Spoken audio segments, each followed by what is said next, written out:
Halo pemirsa JPR TV dari Sabang sampai Merauke, dari Miangas hingga Pulau Rote. Bertemu kembali dengan saya Anggria Ratri dalam program Kominfo Newsroom.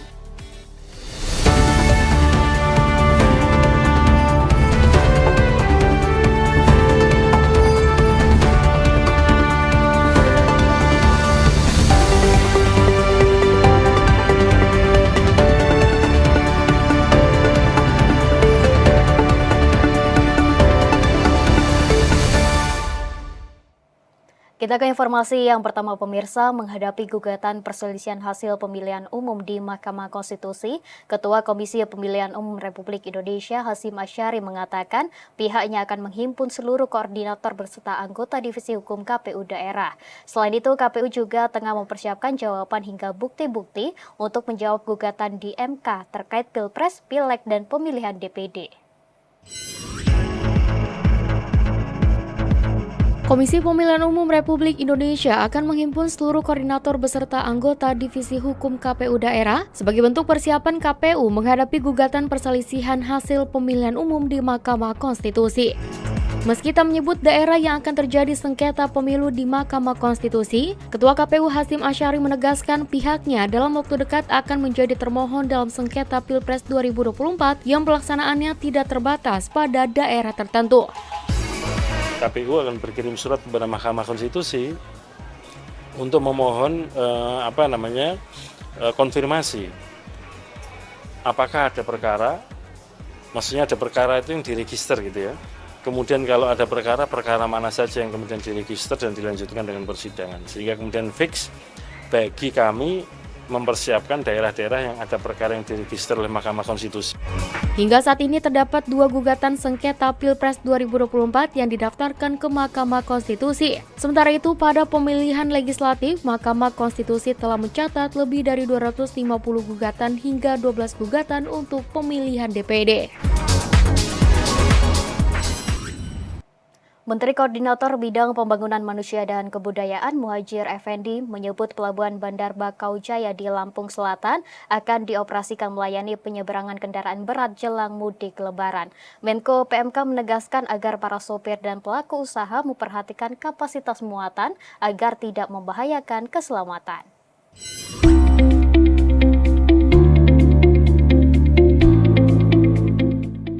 Jelang mudik Idul Fitri yang tinggal 2 minggu lagi, Menteri Koordinator Bidang Pembangunan Manusia dan Kebudayaan Muhadjir Effendi akan mengalihkan penyeberangan jenis kendaraan berat ke Pelabuhan Bakau Jaya di Lampung Selatan. Pengalihan ini merupakan antisipasi kemacetan panjang kendaraan yang masuk dan antri ke dalam pelabuhan saat masa mudik berlangsung. Muhadjir meminta pengalihan pelayanan penyeberangan kendaraan berat turut memperhatikan kapasitas muatan dan daya angkut kendaraan. Pasalnya, Pelabuhan Bandar Bakau Jaya memiliki tinggi yang berbeda dari pelabuhan pada umumnya. Selain itu, juga untuk menjaga keselamatan bersama. Terutama pada para sopir, pengemudi, truk berat tidak boleh melampaui ketinggian. Jadi tidak boleh melampaui overload, melampaui batas kapasitas berat, kendaraan, juga tidak boleh ketinggian. Jadi ini juga saya mohon nanti perhatian kepada para pengemudi untuk disiapkan betul, jangan sampai dilarang menyeberang karena tidak mematuhi ketentuan itu. Pemirsa, Kepala BNPB Letjen TNI Suharyanto memastikan pemerintah telah menyediakan bantuan dana bagi rumah yang rusak akibat gempa di Pulau Bawean, Kabupaten Gresik. Besaran bantuan dana dianggarkan mulai 15 juta hingga 60 juta rupiah tergantung tingkat kerusakan.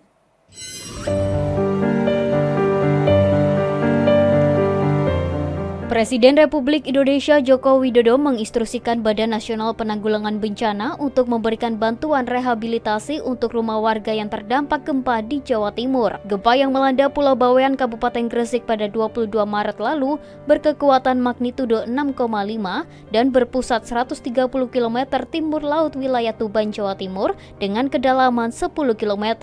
Gempa tersebut berdampak kerusakan di sejumlah wilayah seperti Kabupaten Gresik, Lamongan, Tuban, Bojonegoro, Sidoarjo, Pamekasan, hingga kota Surabaya. Dari 7 wilayah tersebut terinci rumah rusak ringan sebanyak 2.654 unit, rusak sedang 1.177 unit, dan rusak berat sebanyak 779 unit. Untuk meringankan beban warga terdampak, pemerintah telah menyediakan bantuan bagi warga yang rumahnya rusak. BNPB mengklasifikasikan besaran biaya perbaikan rumah di antaranya Rp60 juta untuk rumah rusak berat, kerusakan sedang 30 juta, dan rusak ringan sebesar Rp15 juta. Terkait mekanisme penyaluran biaya akan dibahas secara menyeluruh oleh Kepala BNPB dalam rapat koordinasi percepatan penanganan pasca bencana bersama Gubernur Jawa Timur dan Kepala Pemerintahan Kepulauan Bawean. Kepala BNPB Letjen TNI Suharyanto menyatakan pemerintah pusat maupun pemerintah daerah akan berupaya maksimal untuk mempercepat proses perbaikan rumah warga yang terdampak gempa. Bantuan rehabilitasi akan diberikan setelah masa tanggap darurat yang ditetapkan oleh Pemkab Gresik selesai. Namun selama masa tanggap darurat, pemerintah akan terus memberikan bantuan berupa makanan dan minuman siap saji, matras terpal, dan tenda. Sesuai petunjuk Bapak Presiden, yang rusak berat rumahnya itu diganti 60 juta, yang rusak sedang 30 juta, yang rusak ringan 15 juta. Kriteria rusak sedang ringan beratnya sudah ada, kita sudah punya juknisnya. Ya. Tapi kalau kita lihat sepanjang jalan sepintas tadi ya banyak yang rusak sedang dan berat.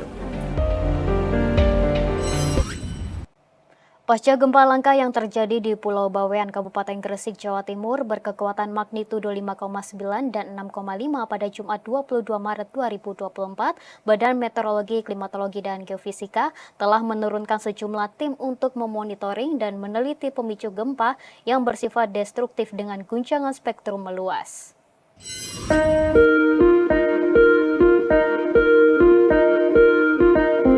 Pasca gempa langka di Pulau Bawean bermagnitudo 5,9 dan 6,5, Badan Meteorologi, Klimatologi, dan Geofisika menerjunkan tim untuk meneliti gempa langka tersebut. Gempa bumi dipicu oleh aktivitas sesar aktif dengan mekanisme geser atau mendatar di Laut Jawa. Kepala Pusat Peneliti Pengembangan BMKG Rahmat Riono mengatakan, gempa yang terjadi di Pulau Bawean bersifat destruktif atau merusak dengan guncangan berspektrum luas yang dampaknya terasa hingga jauh dari Pulau Bawean, seperti Banjarmasin, Banjarbaru, Sampit, Balikpapan, Madiun, Demak, Semarang, Temanggung, Solo, Yogyakarta, Kulon Progo, dan Kebumen. Menanggapi bencana alam ini, BMKG menerjunkan tim khusus untuk memasang alat monitoring gempa dan meneliti penyebab gempa langka yang jarang terjadi di pantai utara Jawa, yang notabene zona kegempaan rendah. Ya, alhamdulillah kemarin hanya magnitudo 6,5, tapi ini menjadi kajian saya kira untuk para pakar kebumian ya.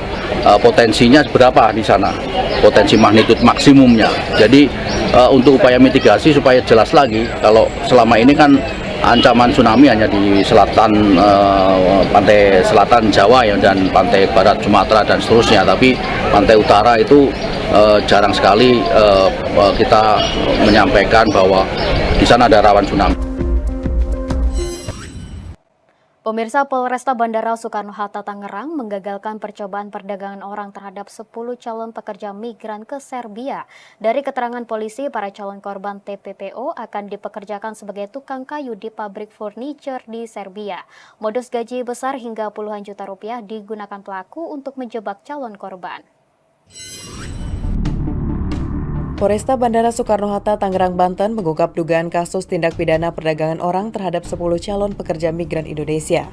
Ke-10 calon PMI tersebut akan dikirim ke Serbia untuk dipekerjakan di pabrik furniture secara non-prosedural. Pengungkapan kasus ini bermula dari informasi pemberangkatan 10 WNI pada 17 Maret 2024 melalui Terminal 3 Bandara Internasional Soekarno-Hatta ke Malaysia dengan tujuan akhir ke Serbia. Usai melakukan pemeriksaan bersama Badan Pelindungan Pekerja Migran Indonesia, diketahui ke-10 WNI tersebut merupakan korban TPPO. Dari keterangan polisi, modus gaji besar hingga puluhan juta rupiah per bulan digunakan pelaku untuk menjebak ke-10 WNI tersebut. Dari penyelidikan polisi, ketiga pelaku memiliki peran yang berbeda-beda. Ada pelaku yang bertugas memfasilitasi pemberangkatan 10 WNI, ada yang bertugas menyerahkan pada agen di Serbia, dan ada yang bertugas mencari serta memberikan pekerjaan. Polisi menjerat para pelaku dengan pasal TPPO dengan hukuman 15 tahun penjara dan denda 15 miliar rupiah. Korban-korban yang akan diberangkatkan untuk bekerja di luar negeri tanpa prosedural, dan tidak sesuai dengan persyaratan yang berlaku. Dari hasil interogasi dan kemudian pengembangan, kemudian penyidik melakukan penangkapan dan penahanan terhadap 3 pelaku yang ketiganya memiliki peran yang berbeda-beda. Pemirsa, kami akan segera kembali dengan informasi lainnya. Tetaplah di Kominfo Newsroom.